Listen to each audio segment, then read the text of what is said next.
Kanano? Karino? Nung lip te bane.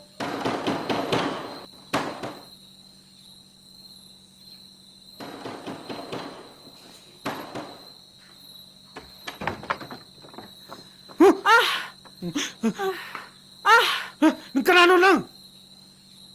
Ay Adi kanano? ay ni kaino. Ay kombi sana. Kumbi sana hay din nang. Langano. Ay ngahaktang pothage. Mira laira kari lai no. As nupa na ba do pang da ba kay gino. Se ay ngahaktang jingkhalo lao ba. Se ising maksida ay nuwaite ba. Nang nupira. Angaw bo. Abang bo. Hanek sepana bu nuba oibro. Se 아이게 참새 시우도로 납니다. Yungaurira ha. 아이는 아오버네. 아이나 유나 나때. Kadai de gino nang bo. 세 앙따신 칸로바. Kadai de gino nang. Kadai de gino nang. Kadai de gino nang. 아이로 아이 판다기. 하우지나네 막구 하이버 쿤도 아드다기 기땅 잘라가 라이바. ꯈꯨꯜ ꯑꯃꯗꯒꯤꯅꯦ ꯑꯩꯅ ꯂꯥꯛꯂꯤꯕꯁꯦ mile 50ꯃꯨꯛꯇꯅꯤ ꯑꯩꯅ ꯈꯣꯡ ꯆꯠꯂꯤꯁꯦ Kadai de saliba. ꯑꯩ ꯅꯪꯒꯤꯁꯤꯗ ꯆꯪꯒꯦꯅ ꯂꯥꯛꯏꯕ ꯂꯥꯛꯑꯣ ꯐꯤ ꯈꯔ ꯄꯤꯌꯣꯕ ꯏꯪꯉꯦꯕ ꯀꯃꯣꯟ get ꯏꯟ ꯂꯥꯛꯑꯣ ꯆꯪꯉꯁꯤ ꯂꯥꯛꯑꯣꯕ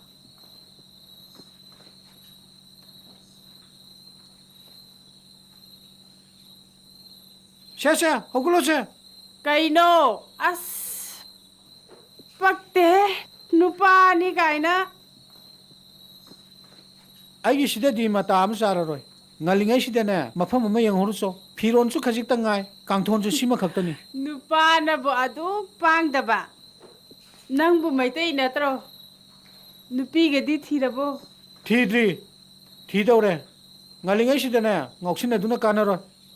ꯇꯧꯅꯨꯅꯦ ꯅꯣꯏ ꯑꯗꯨꯒꯨꯝꯕ ꯑꯁꯨꯛ ꯊꯦꯡꯂꯕ ꯑꯍꯤꯡꯁꯤꯗꯕꯨ ꯑꯩꯅ ꯀꯗꯥꯏꯗꯅꯣꯕ ꯆꯠꯇꯣꯏꯁꯦ ꯅꯪꯒꯤ ꯁꯤꯗꯩꯁꯤꯗꯅꯦ ꯃꯩꯉꯥꯟ ꯄꯤꯁꯨꯛ ꯄꯤꯛꯄ ꯑꯃ ꯎꯏꯌꯦꯅ ꯆꯪꯕꯤꯔꯛꯄꯩ ꯋꯥꯅꯤ ꯑꯁ ꯌꯥꯝ ꯏꯪꯉꯦ ꯆꯣꯛꯁꯨ ꯌꯥꯝ ꯆꯣꯠꯂꯦꯕ ꯐꯤ ꯑꯃ ꯄꯤꯔꯣꯕ ꯅꯨꯄꯤ ꯂꯩꯕ ꯑꯣꯏꯔꯗꯤ ꯐꯅꯦꯛ ꯄꯤꯌꯨ ꯍꯥꯏꯒꯗꯕ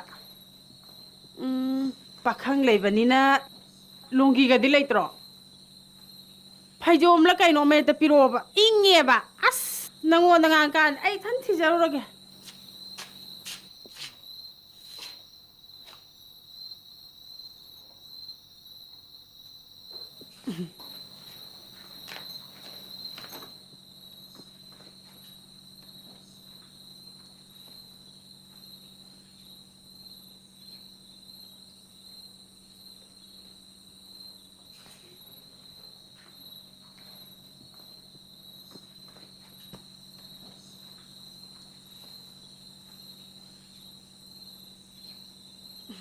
ꯑꯩꯕꯨ ꯀꯗꯥꯏꯗ ꯇꯨꯝꯃꯨ ꯍꯥꯏꯕꯅꯣ Famung su sima khaktani. Firon su laite. Ngasai na hai khraba natro.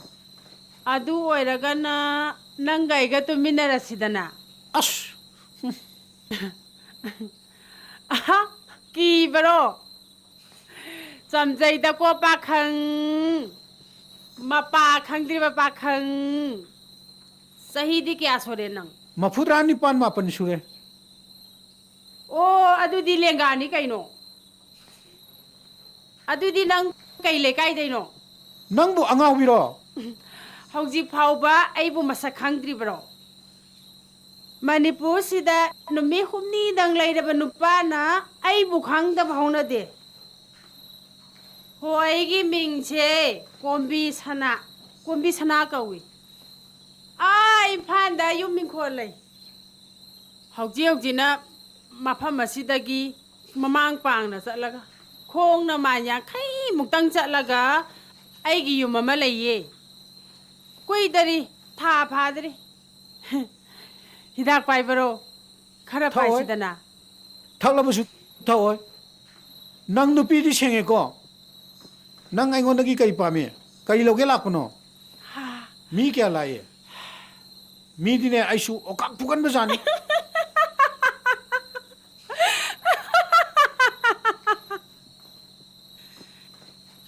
नुपी फूरगने कल्ली हाइबीगदबा मणिपुर नते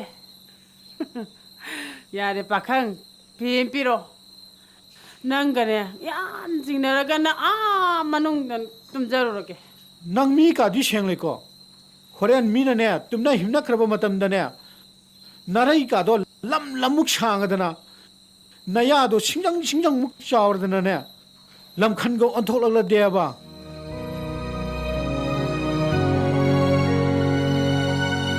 अदुमक्ति ओइरोय हाइना थाजै नहाकना सांगतोरकनी हाइना चिंगनरिबा आइगी लैसे मसिन अमुक्तंग खटपदा मधुदगी थोलकपा वहाई तंखाई तंखाई दो मधु ताननबगिदम मतम अमगी पाखंग कयाना सिंगद तोप तौनखिबा ngaktani नंगनने नोमदी सिंजंग परेक ओइरकनी हाइना किजरिबा आइगी या परेंगसे मतोन खजिक्तंग यामद्रबदा खजिक्तंग फाव उगे खंजखिबा पाखंग कया कयागी लाइनिंग ओइखिबा थाजबरो अदुबो ngasiदी आइबु भैरीबी अमगुम मिपुंग खुदिंगना किनारी नहाकुंबा लमचत नाइबा मी अमगी मफमददी नोरो की तिलदगिसु हेना तोलबा जीवा अमा हाइबदो ओइरे ऐसे ngasiदी कांदे आई तुमगे आई तुमम चलगे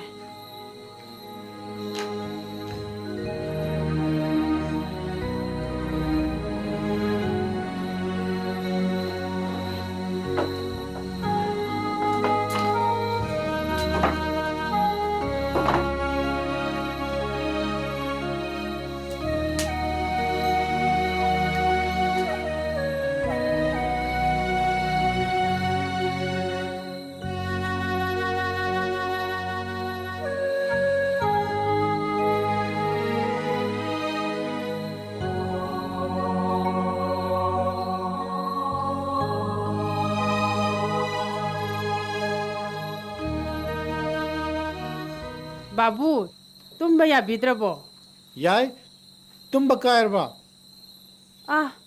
कायदे आइदी यारो कोक्सिनने पुबा ngamdre बाबू की मिंगबु करी ओइबिरबनो शरद चंद्र करिगिनो चुमना सुम खंजनिंगदुना सुम हंगजबनिदा कईगुममतगा हंगजगे yang waro biradra हंगु कैदौरगे शरद बाबू ने ngasa aingonda आइबु नुपीरा नुपारा हाइना हन हन याम हंगबिखिबदो वारौदी वारौबिगनु करी आथादा ओइबिरबनो चुमना सुम थाजददुना खंजनिंगदुना हंगबनी यामना सावरबो सावबगी वानाते नुपाना यु ngaubadi खोंथांग खुदिंगी थेंगनै अदुबु नुपीना अदुमना तौबदी इरमदा मणिपुर सिददी हायरुनु नोंपोलम सोमददी तांगबगी वाबु नते सुखथेंगबु थेंगनदेने होय चुम्मी आइगी पुंसिना थेंगनारकपा नुपा मखलसिंगदगिसु शरद बाबूना पुंतोम तोंगाले शरद बाबूबु आइना थागजरे करिगुम्बा नुपा खुदिमक शरद बाबूगुमना पुचेन सेंगलमबदि आइगुम्बि लमदमसि मिंचा थिनिंगाय ओइरबि नुपी कया आसे लेरमो थेंगचु थेंगनारमो कयादी कुइरे हिदा लांथक हाइनरकपा लैसारिङैदगी अदुम हाइनरकपा आइना युं कै पाला मतुं काइना थांगदा थेनरलिबा करमनि angakpa khosemni isorgi ngasi ngauksannabada oktabada phawriba kombisana aise isa thagatuna ngangjabana jade maram mokpada bevhar phajabada ikai thiganbada sak phajabagi mathakta tamjana phamni haiduna lekai imanabe sing waraknabada ahalaman singna ngangnaramibani aigi itawtamu haiduna ahalaman singna tattana hainarame lekai lana ming chatlamibani हौजिंगना जिला लालेने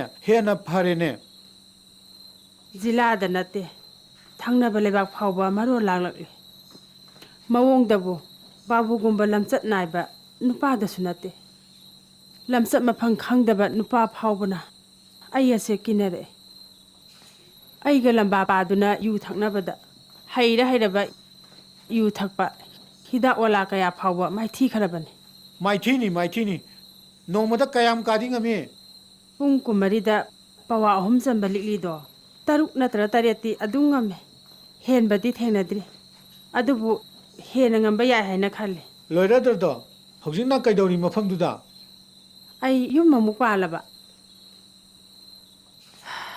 सिंगमी हनुबदुगा महाकी मनाक्ता इचा पिसा अनि खक्सु लेहौरे अइना ज्ञान तारकपदा अइगी इमा अमदी अइगी इपा अमत्ता लेरमदरे मरी मता खरा लाबला तौबा मामा अमना अइबु योक्पिरकपने मतंगी मतुंग इना अइबु लाइरिक खजिक्तंग तमहलमे अदुबु मदुगिदमक मामा अदुबु अइना थागतसरी मागी लमंदी तोले अदु नतना माना अइंगोंदा तौबिरखिबगी ममल ओइना इपांगना अंगंबदगी ngамदबा फाउबा कन्ना होनखि अदुदगी चही 10 दा लुहोंखि अइना पामजबा पुनमक थादोक्तुना अइबु योक्पिरप मामगी अपामदा चतखि नुपादुना अइबु लुना तौबिदे नुसिबिदे हाइबदी अइ हाइबा ngамलोय अदुबु महाकी हैनबी यु जुवार अमदी नुपी अहुम असिगी नुसितना उना अकंबगुम हुमदुना चतखि अइना माबु थिंगबा ngамखिदे